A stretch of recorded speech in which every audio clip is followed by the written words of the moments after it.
Are you a billionaire? Are you a billionaire? I'm a billionaire. I'm a billionaire. I'm a billionaire. I'm a billionaire. I'm a billionaire.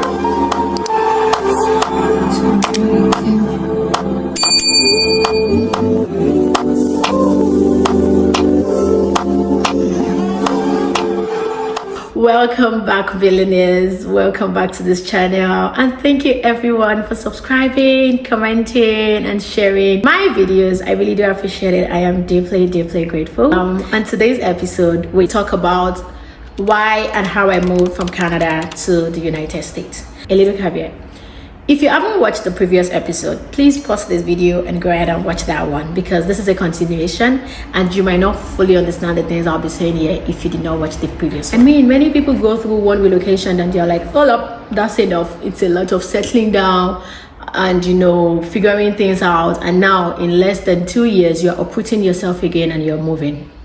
So a little bit of a background. You know, when I told you that my first COPR was issued in January, and then because of the COVID lockdown, the second wave of COVID, Canada was not accepting people, wasn't allowing people to come land in the country. So I was there. And then another thing was I changed my job. So I was in Nigeria working, and I was like, okay, what next? Now Canada is literally holding me up. Like, the one thing about me is I don't like it when one entity, one person, one individual has so much power over my life. You are not God. You get it? So I was like, you know what? I need to have a plan B. And as God would have it, I met this amazing mentor of mine, as I would usually call him. I'm going to particularly send this video to him. I say it all the time. There are people that you meet and they're particularly destined for the next stage of your life. Like, missing them would be a colossal miss. I don't know what I would have done or how my life would have turned out if I did not have an interaction with him.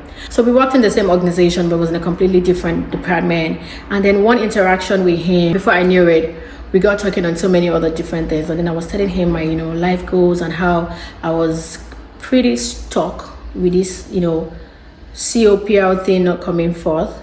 And he was like, oh, have you considered the United States? I was like, yes, I actually want to do a grad program in the US, but at this time, I do not think I can afford it. And that's why I even started doing the whole Canada thing initially. Like, I would go to Canada, be a permanent resident, be able to, have access to domestic tuition. And I was like, I did my MPH at Harvard, right? I moved from Nigeria. Like, if you think you can afford it, I don't think anyone else would be able to. And I'm like, Anyways, cut long story short, I was like, you know what, I'm just going to give this a shot anyways, because there's no point. I'm not doing anything, right? Canada is there, not responding. Let me just, give this other alternative a big shot. That's another thing, right? You have to do your own findings and you have to know what you want for your life. If I had met him and I didn't have a plan myself, I didn't know what I wanted, it would have been difficult for him to help me actualize my dreams. I kept insisting that, one thing is I found this MPH MBA dual degree at Hopkins that I'm really interested in. Guess what? It was like, I know somebody that actually did that program. I don't know them personally, but let's reach out to them on LinkedIn. Well, they never responded. Too bad. It's been almost 3 years now.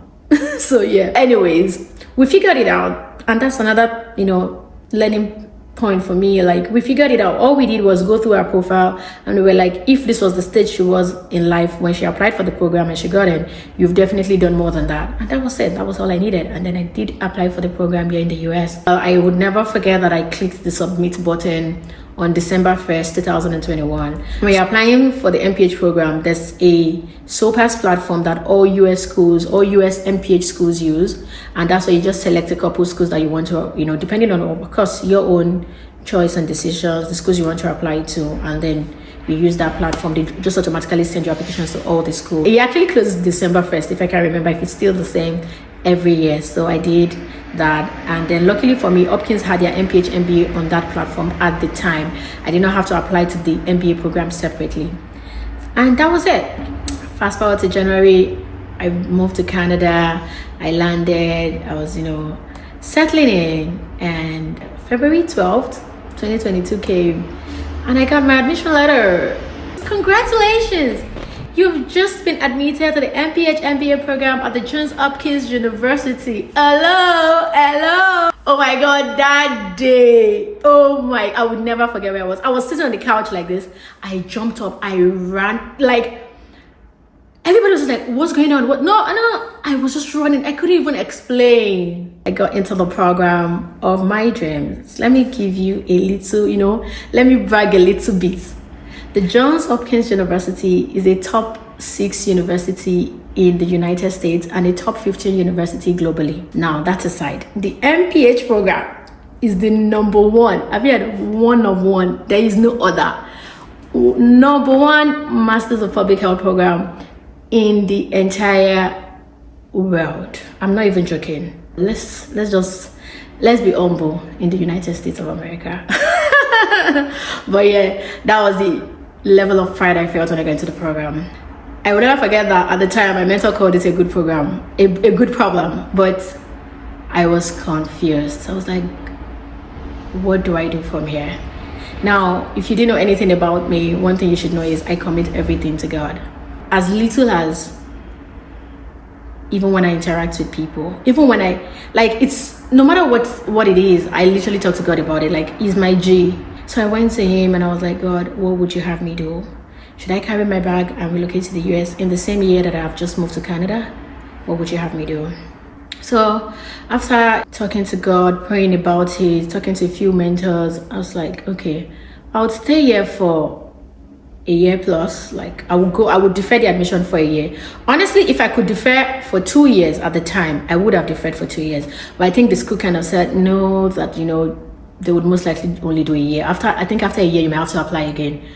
But then I was like, okay, I would, defer for a year. So that was February 2021. And then I'll resume school June 2023, which was what I did. So I did that.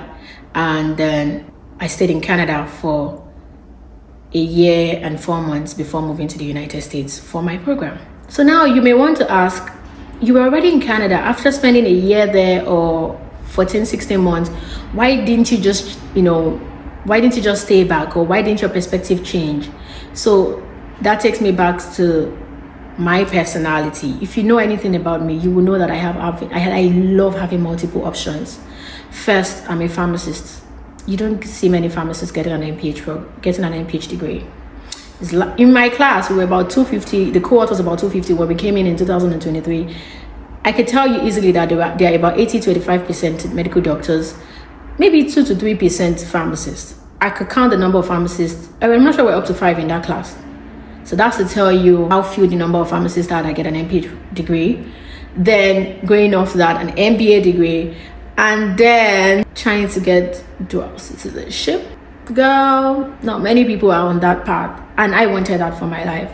So I was like, you know what, I would stay in Canada. I already have Canada on lock. I'm a permanent resident here. If you don't know, go and watch that previous video. If you're still considering it, like you really want to move to Canada, you want to live in Canada, you should, because once you're a permanent resident of Canada, it's literally on their website, you most likely can never stop being a permanent resident, even if you don't meet the requirement to be a citizen. Like, the requirement to be a citizen is for you to spend 3 years out of a consecutive 5 years. But then, even if you don't meet that requirement, if you do spend 2 years, you can renew your permanent residency. Even if you now don't do that, I don't know what the other option is, but they were like, you would most likely not stop.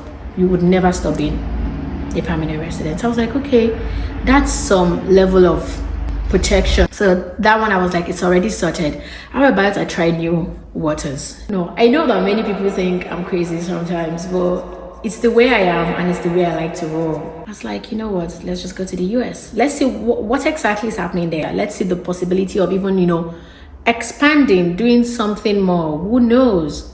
So I was like, okay, I'll come for the MPH program. So far, that has been one of my biggest decision so far in my life. I mean, the biggest decision is eventually going to be, who I get to marry, who gets to spend time with this baby. But aside that, so far right now, the biggest decision I've ever had to make. It was even tougher moving from Canada to the US for me mentally, because it was a whole lot, right? I knew that many people would be like, oh, if you go and you don't get a job, or things don't pan out well, then you're gonna have to come back here. And but I was like, so what? I would go, I won't get a job, and I will come back. I'm a permanent resident here, and I'll pick up from where I left. I didn't even live anywhere. Like, I would just apply for other jobs here and be fine. I just wanted to take that risk. And I think that's actually the moral of this video. Never be afraid to take that leap of faith. Girl, guy, do it. Tell them that Duni said I should do it. Don't do it. Don't do it. Just do it. Nike gotta pay me. Honestly, that's the biggest decision. And I know that one of my mentors was like, you know that it's easier for you to make these decisions because you're not married. Imagine if you were married, you have to uproot your whole family, you're having to talk to your husband about it. And I'm like, you know, God does make everything beautiful in his own time. Maybe that's why I'm not married yet. But I'm not even saying if you're married you can't. That's why you need to marry your friend and marry your person. If you do that, this decision should not be that difficult. And I'm not saying also that it is the right decision for everyone. For some people, honestly, Nigeria is perfect for you. For some people, you even come here, get the degree and go back. Some people, Canada is perfect. Some people, so just know what is best for you. Sit down with yourself, sit down with God, you know, write down and download God's vision and God's plan for your life. And then you take it from there.